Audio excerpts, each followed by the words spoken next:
Bismillahirrahmanirrahim. Assalamu alaikum dear students. Today we will discuss about the gene sequencing. Firstly आपको gene के बारे में आपको पता है कि जीन जो है वो smaller part of a DNA है which easily control all our traits. छोटा सा पार्ट है डीएनए का जो हमारे ट्रेड को, हमारी खसूसियात को, हमारी कैरेक्टरिस्टिक्स को जो है वो डिटर्मिन कर रहा है। इसको हम कहते हैं ये है जीन, ठीक है। और जीन की सीक्वेंसेस हम कैसे मालूम कर सकते हैं डीएनए के ऊपर, जैसे नाइट्रोजनस बेसिस न्यूक्लियोटाइड जो है वो मौजूद होती हैं, उसको कैसे फाइंड आउट किया जा सकता है।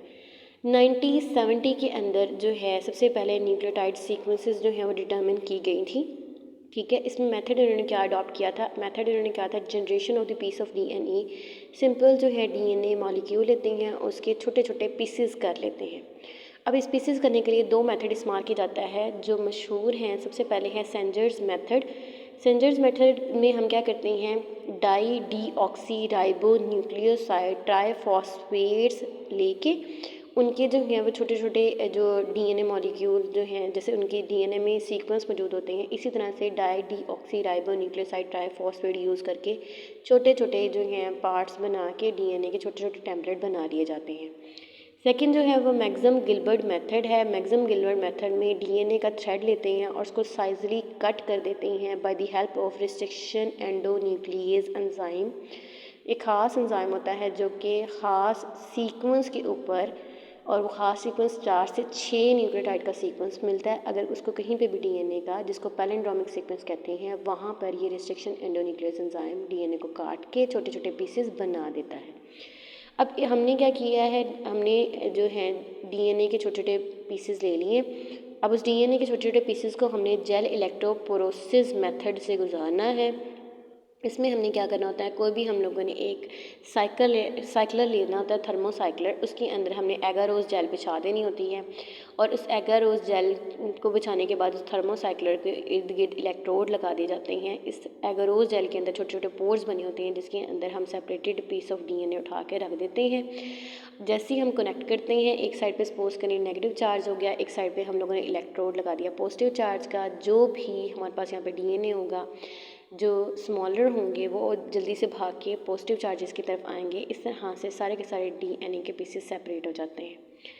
नेक्स्ट हमने उसकी सीक्वेंस की डिटर्मिनेशन करनी है। कैसे करनी है, ये मैकेनिज़्म है कि हम लोगों ने सबसे पहले एक थर्मोसाइक्लर लिया। इस थर्मोसाइक्लर के ऊपर जो है हमने एगारोज जेल बिछा दी। हर एगारोज जेल के अंदर छोटे छोटे स्मॉल पोर्स होते हैं। इन स्मॉल पोर्स के अंदर हम लोगों ने कोई भी रेलिवेंट डीएनए के पीसेस डाल दिए हैं। ऑटोमेटिकली हम लोग उसको डिटेक्ट करने के लिए प्रोब इस्तेमाल करते हैं। प्रोब क्या है, प्रोब एक सिंगल स्टैंड डीएनए का सीक्वेंस होता है जो नॉन सीक्वेंस होता है, जो फ्लोरेसेंट डाई के तौर पर इस्तेमाल किया जाता है। वो उठा के डाल देंगे, वो इसके ऊपर मूव करेगा। मूव करते करते सपोज किया इस डीएनए को उसने डिटेक्ट करना है, इस डीएनए के ऊपर जाके वो इकट्ठा हो जाएगा, एक्यूमुलेट हो जाएगा और अपनी फ्लोरेसेंट चमक जो है वो बनाना शुरू कर देगा। हम इस डीएनए को डिटर्मिन कर लेंगे, इस डीएनए को निकाल लेंगे, इसकी सीक्वेंसिंग फाइंड आउट हो जाएगी, ठीक है। अब इस डीएनए सीक्वेंसिंग मेथड की एप्लीकेशन क्या है, हम कहाँ कहाँ पे इस्तेमाल करते हैं। To determine the chloroplast and animal mitochondria. हम किसी भी क्लोरोप्लास्ट को मेजर करने के लिए, उसके अंदर जीन्स को मेजर करने के लिए हम ये जीन सीक्वेंसिंग करते हैं। एनिमल के अंदर माइटोकॉन्ड्रिया जो है power house of the cell कहा जाता है, इसको भी डिटर्मिन करने के लिए हम जीन सीक्वेंसिंग करते हैं। नंबर ऑफ बैक्टीरियाज को चेक करने के लिए यीस्ट को, नीमाटोडाज, वर्म्स को, ठीक है, वो भी जो है हम जीन सीक्वेंसिंग मेथड जो है अडॉप्ट कर चुके हैं। इसके अलावा ड्रोसोफिला मेलानोगैस्ट्रस जो है ये फ्रूट फ्लाई होती है स्मॉल, ठीक है, जो जेनेटिक्स में यूज़ की जाती है।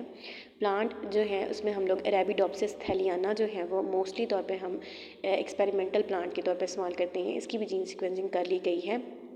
इसके अलावा माउस जो होता है उसकी और ह्यूमन बीइंग जो है उसकी भी जीन सीक्वेंसिंग की जा चुकी है।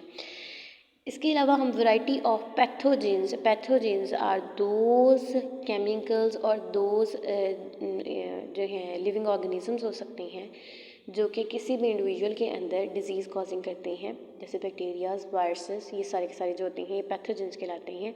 इनकी डिटेक्शन करने के लिए वैरायटी ऑफ पैथोजेंस, पेस्ट की जो है वैराइटीज़ की डिटेक्शन करने के लिए, जीन सीक्वेंसिंग करने के लिए भी हम इस मेथड को यूज़ करते हैं।